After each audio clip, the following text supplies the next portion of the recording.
ওর জন্য। তো মা সাবর্ণ রায়চৌধুরীকে তিনি স্বপ্নাদেশে বলেছিলেন যে এই পুকুরেই তার বাসনপত্র আছে এবং এইখানছি তোমাদের। আর এটা কিন্তু এই প্যান্ডেলটা করা হবে। তো 7 তারিখ থেকে পূজা, আমি প্রায় 10 দিন আগে এসেছিলাম। তো আজকে 27 তারিখ নভেম্বর মাসের, আর 7ই ডিসেম্বর 2024 কিন্তু মায়ের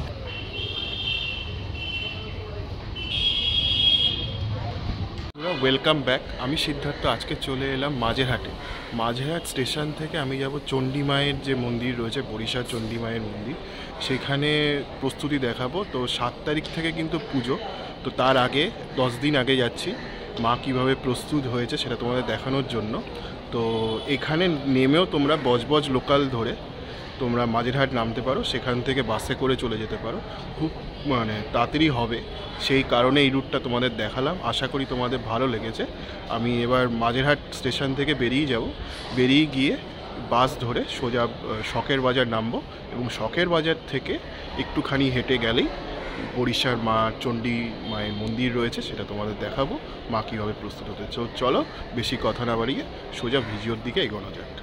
আসে যেটা বজবজের দিকে যায় তারা 2 নম্বর প্ল্যাটফর্মে দাঁড়ায়, আর যেটা বজবজ থেকে আসে বা শিয়ালদার দিকে যায় সেটা 3 নম্বরের দিকে দাঁড়ায়। তো তোমরা যদি 2 নম্বর দিয়ে বজবজ থেকে আসো তাহলে তোমরা 2 নম্বরে নামবে, নেমে সামনে দেখো ফুটব্রিজ রয়েছে, ফুটব্রিজ দিয়ে 1 নম্বরে আসবে এবং তারপরে সেখান দিয়ে তোমরা বেরিয়ে গেলেই সোজা চলে যাবে হচ্ছে মিন্টের সামনের অংশ। মিন্টের যে স্টপেজটা রয়েছে, ডায়মন্ড হারবার মিন্ট যে স্টপেজটা রয়েছে টাকশাল, সেখানে যাবে। সেখান থেকে তোমরা বাস ধরেই সোজা শখের বাজার চলে যেতে পারবে। আর যারা শিয়ালদা থেকে আসবে তাদেরকে 2 নম্বরে দাঁড়াতে হবে, আর যারা বজবজ থেকে আসবে তাদেরকে 3 নম্বরে দাঁড়াতে হবে। 3 নম্বর থেকে তোমরা মাঝেরহাট এই ব্রিজটা রয়েছে, মাঝেরহাট স্টেশনে নামবে, তারপরে এই ব্রিজটা ধরে 1 নম্বর দিয়ে তোমরা সোজা বেরিয়ে যাবে মাঝেরহাট স্টেশনের দিকে। তো এটা তোমাদের জানিয়ে রাখলাম। আর এটা কিন্তু বেস্ট রুট, শর্টেস্ট রুট যদি কিছু হয়ে থাকে সেটা এটা। আর এই দিকে হচ্ছে তোমার সার্কুলার রেলের যে লাইনটা রয়েছে, এটা কিন্তু 4 আর 5 নম্বরে কিন্তু সার্কুলার রেলের লাইন, তো সেটা দিয়ে তোমরা আসতে পারো। তো এলে আবার সামনে ফুটব্রিজ রয়েছে, ফুটব্রিজ দিয়ে তোমরা 1 নম্বরে চলে যেতে পারবে। তো চলো এবার ভিডিওটা শুরু করা যাক। শখের বাজার স্টপেজ দেখতে পাচ্ছ তোমরা, আর এখান দিয়ে একদম সোজা চলে গেলে কিন্তু চণ্ডী মায়ের মন্দিরটা পেয়ে যাবে। তো চলো দেখাচ্ছি তোমাদের। আস্তে আস্তে চণ্ডী মায়ের মন্দিরের দিকে এগোচ্ছি। এই রাস্তাটা ধরে একদম সোজা গেলেই কিন্তু চণ্ডী মায়ের মন্দিরটা তোমরা পেয়ে যাবে। একদম রাস্তার একদম সোজা, কোনো দিকে তোমরা টার্ন নেবে না, একদম সোজা যাবে। দেখছো এটাকে টেগর রোড বলে, রায়চৌধুরী রোড, কেকেরটা রায়চৌধুরী রোড। এই রাস্তাটার দুধারে কিন্তু মেলা বসে, প্রচুর মেলা বসে এই রাস্তাটা জুড়ে। তো আর এই সামনেই যে লাল মতো মন্দিরটা রয়েছে, এটাই কিন্তু হচ্ছে আমাদের চণ্ডী মায়ের মন্দির। এই যে দেখো রাস্তাটা রয়েছে, এই রাস্তায় কিন্তু সেই 300 বছরের পুরনো মায়ের ঘট এখানে স্থাপন করা থাকে। তো পুজোর দিনে মায়ের ঘরটা নিয়ে গিয়ে পাশের মন্দিরে পুজো করা হয়। তো এই মন্দিরে কিন্তু ঘরটা স্থাপন করা থাকে, এটি যেখানে 3 তলায় মায়ের ঘট স্থাপন করা রয়েছে। আর এই ঘরটা কিন্তু পরে মন্দিরে নিয়ে গিয়ে পুজো করা হয়। চণ্ডী পুজো যেদিনকে হয়, 7 তারিখ 7 তারিখ হচ্ছে তোমাদের উদ্বোধন, আর 8 তারিখ থেকে পুজো স্টার্ট হয়। তো 8 তারিখ সকালবেলা এই ঘরটা নিয়ে গিয়ে তারপরে পুজো করা হয়, সেটা তোমরা দেখতে পাচ্ছ। আর এখানেও কিন্তু তোমরা আসতে পারো পুজোর আগে, উদ্বোধন। আমি তো উদ্বোধনের দিন আসবো এবং তোমাদের পুরো এই ভেতরে কি রয়েছে না রয়েছে সমস্তটা তোমাদের দেখাবো। আমি গত বছরও ভিডিও করেছিলাম, তো এই বছরও করব। তখন তোমাদের দেখিয়ে দেবো যে ভেতরে কি রয়েছে। ভেতরে মূলত মায়ের চণ্ডীর একটা অষ্টধাতুর মূর্তি রয়েছে আর ঘট রয়েছে, সেটা এই মন্দিরটার মধ্যে কিন্তু রয়েছে। আর এটা বলে মহিষ ভবন মা চণ্ডীর বাড়ি, সেটা দেখতে পাচ্ছ চণ্ডী বাড়ি লেখা রয়েছে। তো এইটা হচ্ছে সেই বাড়িটি। এইখানে যেটা রয়েছে যে 300 বছরের ঘট 3 তলায় আজ ও ভক্তি সহকারে পুজো করা হয়। তো এটা একটা সাইনবোর্ড রয়েছে, তোমরা দেখতে পারো। পুকুরটা যেখানে স্বপ্নদেশে বাসনপত্র পাওয়া গেছিলো মায়ের পুজোর জন্য। তো মা সাবর্ণ রায়চৌধুরীকে তিনি স্বপ্নাদেশে বলেছিলেন যে এই পুকুরেই তার বাসনপত্র আছে এবং এখান থেকে তুলেই তার বাসনপত্র তুলে তার পুজো করার জন্য। তো এই সেই পুকুরটা একদম ওই বাড়িটা যেটা দেখালাম চণ্ডী বাড়ির একদম পাশেই এই পুকুরটা কিন্তু তোমরা দেখতে পেয়ে যাবে। দেখো মায়ের মন্দিরের পুরো কাজটা হয়েছে। এবার আস্তে আস্তে কিন্তু আমি ভেতরে ঢুকে গেলাম। তো ঢুকে গিয়ে সমস্ত কাজটা তোমাদের দেখাচ্ছি। তো এখানে কিন্তু পুরোটা বাঁশের কাজ হচ্ছে চারিদিকে, আমার দেখতে পাচ্ছ তক্তা ফক্তা তৈরি করা হচ্ছে, প্ল্যাটফর্ম তৈরি করা হচ্ছে। এইভাবে কিন্তু সমগ্র কাজকর্মটা এই অংশটা জুড়ে চলছে, তোমরা দেখতে পাচ্ছ। আর এই সামনে রয়েছে পুকুরটা, সেই পুকুরটা যেটা তোমাদের বলছিলাম। তো এইভাবে কিন্তু সমগ্র কাজটা করা হচ্ছে। তো আর একটু এগোচ্ছি, দেখো চারিদিকে কিন্তু খুব সুন্দর করে চারিদিকের অংশটা জুড়ে কাজকর্ম চলছে। আর এইখানে কিন্তু এই চারিপাশে কিন্তু পুরো এই অংশটা জুড়ে, এই দিকের অংশটা যতটা তোমরা দেখতে পাচ্ছ, এই পুরো অংশটা জুড়ে কিন্তু মেলা বসে। আর রাস্তার দুধারেও কিন্তু মেলা বসে। তো এই চণ্ডী মায়ের উৎসবের এইটাই একটা বিশেষত্ব যে মায়ের পুজোর সাথে সাথে কিন্তু মেলাও বসে, সেটা তোমরা এই অংশটাতে দেখতে পাচ্ছ। তো এইভাবে কিন্তু সমগ্র কাজকর্মটা চলছে। তো হাতে আর কিন্তু বেশি সময় নেই, প্রায় 10 দিন মতো রয়েছে। তো এই 10 দিনের মধ্যে আশা করি এনারা কাজ কমপ্লিট করে ফেলতে পারবেন।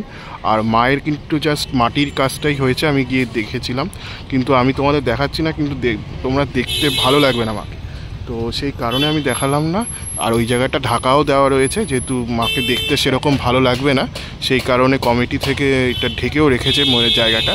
তো সেই কারণে আমি তোমাদের দেখালাম না। আর এই মন্দিরের প্রস্তুতিটা তোমাদের দেখাচ্ছি। মন্দির কিন্তু আস্তে আস্তে সেজে উঠছে, বাঁশের স্ট্রাকচার তৈরি করা হয়েছে, তার সাথে প্যান্ডেলের কাজও কিন্তু চলছে, মণ্ডপ তৈরির কাজ যেটা। তো এইভাবে কিন্তু এই অংশটা চারিদিকে কাজকর্মটা চলছে, দেখতে পাচ্ছ তোমরা। তো খুব সুন্দর। আর বলে রাখি কিন্তু এইটা কিন্তু বেহালা তথা বরিশাবাসীদের কাছে একটা মানে উৎসবের মতো, উৎসব কেন্দ্র করে কিন্তু, এবং বরিশাবাসীদের কাছে কিন্তু এইটা মা চণ্ডীর পুজোটা কিন্তু একটা উৎসবকে চেহারা নিয়েছে বিগত বছরগুলোর মধ্যে। আর বলে রাখি এই বছর কিন্তু এই চণ্ডী পুজো 232 বছরে পা দিয়েছে। তাই বুঝতে পারছো কত পুরনো পুজো বরিশার বুকে, বেহালার বুকে। তো তোমরা অবশ্যই পুজোর দিনগুলোতে এসো এবং মাকে দর্শন করে যাও, আশা করি তোমাদের ভালো লাগবে। আর মেলা তো বসবে, সেখান থেকে মেলাও জিনিসপত্র কিনতে পারবে তোমরা। এই প্যান্ডেলটা আর ভেতরে তো মা তৈরি হচ্ছে, তো ভেতরে দেখতে সেরকম ভালো লাগেনি, ওই জন্য আমি কিন্তু ঠাকুরটা দেখালাম না।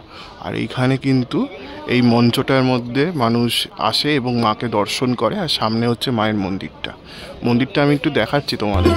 আর এটা কিন্তু এই প্যান্ডেলটা করা হবে। তো 7 তারিখ থেকে পূজা, আমি প্রায় 10 দিন আগে এসেছিলাম। তো আজকে 27 তারিখ নভেম্বর মাসের, আর 7ই ডিসেম্বর 2024 কিন্তু মায়ের শুভ উদ্বোধন রয়েছে। আর 8 তারিখ থেকে কিন্তু মায়ের পুজো, সেটা তোমরা দেখতে বলে দিলাম। আর এখানে কিন্তু এই প্যান্ডেলটা বেশ সুন্দর করে কিন্তু সাজানো হয়, সেটা তোমরা এখানে কিন্তু দেখতে পাচ্ছ।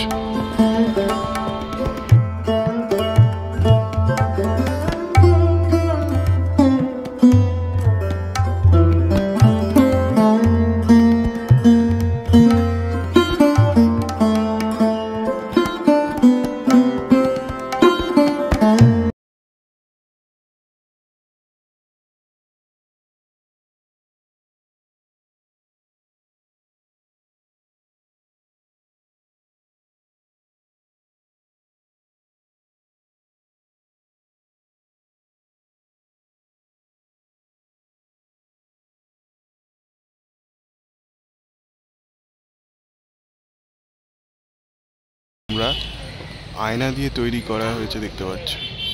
আয়না এবং বেল, এই সমস্ত জিনিসটা দিয়ে কিন্তু এই মণ্ডপটা কিন্তু তৈরি করা হয়েছে, সেটা তোমরা দেখতে পাচ্ছ। কুলো রয়েছে, দেখেছো? ওপরে কিন্তু পুরো অংশটা কুলো দিয়ে তৈরি করা হয়েছে। কুলো, তারপরে ঝুড়ি বা যে ঝুড়ি রয়েছে, বাঁশের ঝুড়ি, সেই ঝুড়ি দিয়ে খুব সুন্দর করে কিন্তু কাজটা করা হচ্ছে ওপরের অংশটাতে।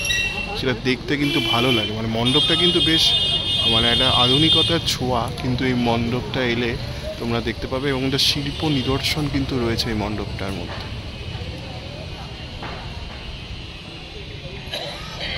এটা কিন্তু হচ্ছে মায়ের মন্দিরটা, মায়ের জাস্ট মাটির কাজটা হয়েছে। আমি ভেতরে গিয়ে দেখতে পেলাম, কিন্তু দেখতে বেশ ভালো লাগছে না মাকে দেখতে।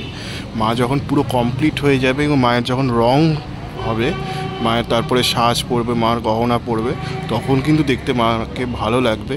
তো গহনার আগে যদি দেখানো সম্ভব হয় তাহলে অবশ্যই তোমাদের দেখাবো। তো সেটা দেখতে থাকো, চোখ রাখো ভিডিওতে। যদি আমার মানে আসতে পারি তাহলে অবশ্যই তোমাদের মায়ের কমপ্লিট লুকটা একদিন আমি তোমাদের দেখিয়ে দেবো উদ্বোধনের আগে, যদি সম্ভব হয়। আর এটা হচ্ছে মায়ের মন্দিরটা। তো মাকে দেখতে এখন সেরকম ভালো লাগছে না, সেই কারণে আমি তো কিন্তু মাকে দেখালাম না। তো এটা হচ্ছে সেই মন্দিরটা, এখানেই কিন্তু মা পূজিত হবেন 8 তারিখ সকাল থেকে। দেখছো এই প্যান্ডেলটা কিন্তু প্রত্যেক বছর হয়, আর ওখানে সামনে মায়ের মন্দির রয়েছে। তো এই মন্দিরটা কিন্তু আস্তে আস্তে এই মণ্ডপটা সেজে উঠছে মন্দিরের সাথে সাথে, মাও ভেতরে সেজে উঠছে। মায়ের জাস্ট মাটির কাজটা হয়েছে, আমি ভেতরে গিয়ে যা দেখলাম। তো মাকে দেখতে বেশ ভালো লাগছে না, সেই কারণে মাটির কাজটা কেমন মানে দেখাবো তোমাদের, তো সেই কারণে আমি দেখালাম না। কিন্তু মা যখন তৈরি হয়ে যাবে, মায়ের রঙের কাজ, সাজ, এই সমস্ত জিনিসগুলো যখন হয়ে যাবে, তখন কিন্তু মাকে দেখতে বেশ ভালো লাগবে, তখনই আমি তোমাদের দেখাবো মাকে। তো আর বেশ সুন্দর কিন্তু কাজকর্ম চলছে এখানে। প্রস্তুতির ভিডিও করতে এসেছিলাম 10 দিন আগে। 7 তারিখ থেকে পুজো, মানে 7 তারিখ উদ্বোধন রয়েছে, 8 তারিখ থেকে পুজো।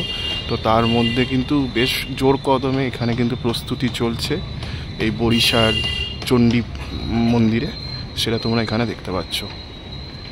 পুরো জায়গাটা যদি আমি স্প্যান করে দেখাই, দেখো চারিদিকে কিন্তু প্যান্ডেল তৈরি করা হয়েছে। যারা মণ্ডপ তৈরি করেন তারা কিন্তু মণ্ডপ তৈরি করতে এসেছেন, মণ্ডপের কাজ চলছে, লাইটিংয়ের কাজ চলছে, লাইট লাগানো ইনস্টল করা হচ্ছে। দাদারা, ইলেকট্রিশিয়ান দাদারা রয়েছেন, তারা এই ইনস্টলেশনের কাজটা করছেন, দেখতে পাচ্ছ এখানে। কিন্তু এইভাবে কিন্তু সমগ্র কাজটা করা হচ্ছে। দেখছিলে বরিশা চণ্ডী মায়ের প্রস্তুতি। তো আমার পেছনেই মানে পেছনের অংশটা দেখছো, মণ্ডপের কাজটা চলছে। তো এইভাবে কিন্তু বেহালা চণ্ডী মায়ের উৎসবটা সেজে উঠছে। আশা করি তোমাদের ভালো লেগেছে। আর বলে রাখি, পুজো কিন্তু 7 তারিখ থেকে শুরু হবে। 7 তারিখ উদ্বোধন রয়েছে সন্ধ্যে 6টায়, এবং তার পরের দিন অর্থাৎ 8 তারিখ থেকে কিন্তু পুজো স্টার্ট হচ্ছে। 11 তারিখ মায়ের বিসর্জন রয়েছে। তো এইভাবে এই পুজোটা সেজে উঠবে। আর শিডিউলটা তোমাদের বলে দিলাম, নির্ঘণ্টটা বলে দিলাম। আশা করি তোমাদের এই কদিনের মধ্যে আসবে, 8 তারিখ থেকে 11 তারিখের মধ্যে, এবং মাকে একবার অবশ্যই দর্শন করে যাবে। আর আমি তো উদ্বোধনের সময় আসবই, এবং তোমাদেরকে মা কেমন সেজে উঠেছে সেটা তোমাদের দেখাবো, এবং চারিপার্শ্বিক পরিবেশটা তোমাদের দেখাবো, কী করে চণ্ডী মায়ের পুজোটা তৈরি হচ্ছে এবং কী করে প্রস্তুতি চলছে, সেটাও তোমাদের একবার দেখিয়ে দেবো। তো ব্যাস, আজকের জন্য এইটুকুই রাখছি। আমি সিদ্ধার্থ চণ্ডী মায়ের মন্দির থেকে সাইন আপ জানাচ্ছি। অন্য কোনো ভিডিওর সাথে আবার অন্য কোনো ব্লগে দেখা হবে। ততক্ষণের জন্য ভালো থেকো, সুস্থ থেকো, আর সবাইকে ভালো রেখো।